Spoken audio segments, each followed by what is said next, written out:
How'd you get involved in franchising, or probably better yet, like how did your family get involved in franchising? Yeah, so my dad actually bought his first Dunkin' in 1988. I wasn't even one. So my dad immigrated to America. When he immigrated to America, he ran hotels. He was a hotel manager for a hotel that my uncle actually owned. And after a little bit of bouncing around, he settled in Marion, Illinois for a bit, where I was born.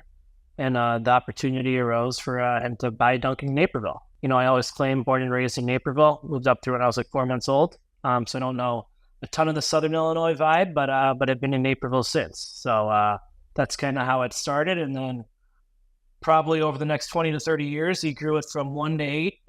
Completely different Dunkin' world back then, right? You were baking the donuts inside of the restaurants or frying the donuts inside of the restaurants. Each location is produced for itself.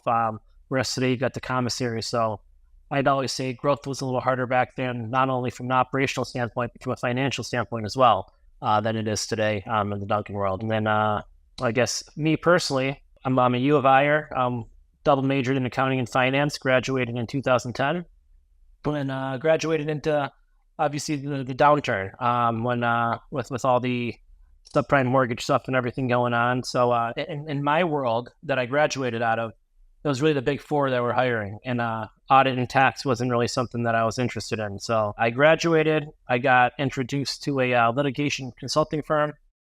I did that for legitimately 2 months, where we were hired by the banks. We were going in and we were valuing companies that families had built over generations for the bank to basically take away and resell, and that really wasn't my thing. I mean, the stories from that 2-month period alone were crazy. And from there, Jersey Mike's was looking to enter the Chicago market, and I guess the rest is history, really. Jumped to the Jersey Mike's world. We grew the brand. We went from 0 locations to 12 locations. Sold out to kind of refocus on Dunkin', and here we are today. How many Dunkins do you have now? Mid-90s, so we're like 94. Another one opened up today. I was just talking about it yesterday. So we opened up Noblesville, Indiana today. So we'll be hitting 95 now. You gonna break 100 this year? It's gonna be close. I mean, I feel like there's a curveball with construction every single day now. We always talked about the last 5 years with operations and just finding people there. I mean, we're facing the same thing now with construction and development. So we're gonna get close. If not this year, next year for sure. We'll definitely get over that 100 Dunkin' mark. I want to go back a little bit. When you graduated college, doesn't sound like you were really wanting to get into the family business necessarily. Like that wasn't the plan. Was that the plan at some point in the future? Was that accelerated, or because like getting into entrepreneurship is different than going into a big five, and then getting into entrepreneurship with family can be a bit tricky too. I know my parents, they said, we never wanted to get into business with you, Eric, because they just heard bad things about being in business with family. Until I started to bring them certain deals, I'm like, it makes sense. And then they're like, oh, wow, I'm bringing different deals to them, and I had something to offer. And then we went into business together, and it worked out really well for many, many years. But their mindset was, we don't want to mix business and family, until they did, and it was good. So how was that with you growing up and then going to college? Yeah, that's an interesting question, because it was never really discussed growing up, right? We never really talked about, hey, we're building this to pass down or anything like that. The Indian culture in general is you're raised, you're supposed to get really good grades, and you're supposed to be a doctor, a lawyer, or engineer. Like that's what you're supposed to do. And then ironically, all three things good, the three things that I'm not good at all. So it was one of those things where I've never a science guy. The engineering stuff was just kind of boring to me. I navigated my own way. I knew that it had something to do with numbers. When I went down to U of I, U of I at the time, and it still is, it's a top 2 or 3 public accounting school in the nation. That's kind of the path that most expect people to take. And I think going into it, that was probably the thought. But as it was never really a conversation that was had until afterwards. And even at that point, when the Jersey Mike stuff started happening, it was like, hey, we're just jumping in, be first. It wasn't one of those things where it was like a drawn out conversation or anything along those lines. I always go back to this. My dad's mentality as we were growing up, or even as I was like, graduating college and going into something different, was you don't need to have the most number of locations to make the most amount of money. You get your 10, 12 locations and you just operate, the heck out of them. and you can make as much as you can on 30 or 40. It took me a while to get him over that hump, but once it was over that hump, it was just, we just kind of went after it, and obviously ended up where we are today. So that's a good and bad thing about that, because a lot of people in the franchising world, more is always better.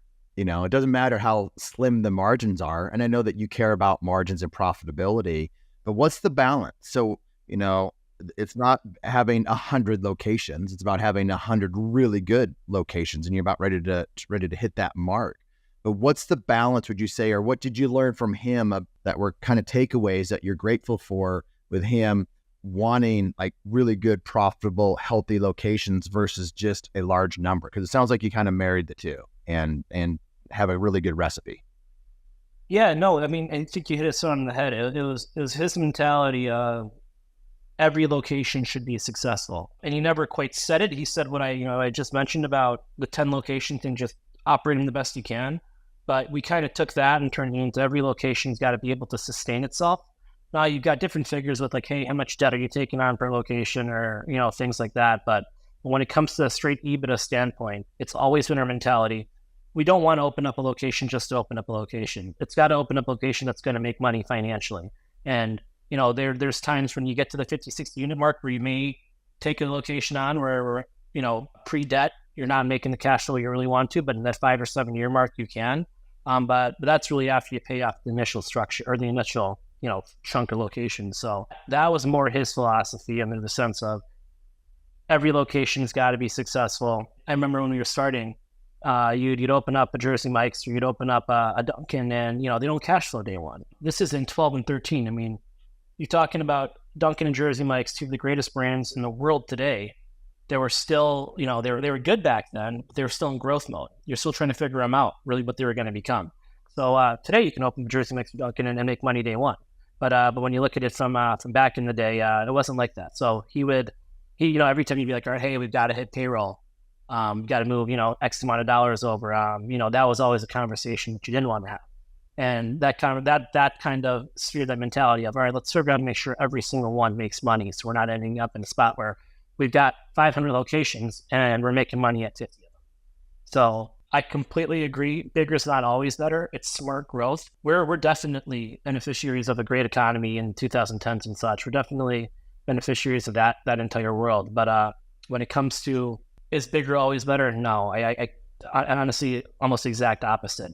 It's you eventually hit a threshold where you can't operate them successfully. You can't operate them efficiently. And that's where you see a lot of these, larger franchisees that you see in the news that are, going bankrupt or something along those lines. But there's also some that do it great, so it's really a balancing act. Thanks for listening to the Franchise Secrets podcast. Links to everything can be found over at franchisesecrets.com.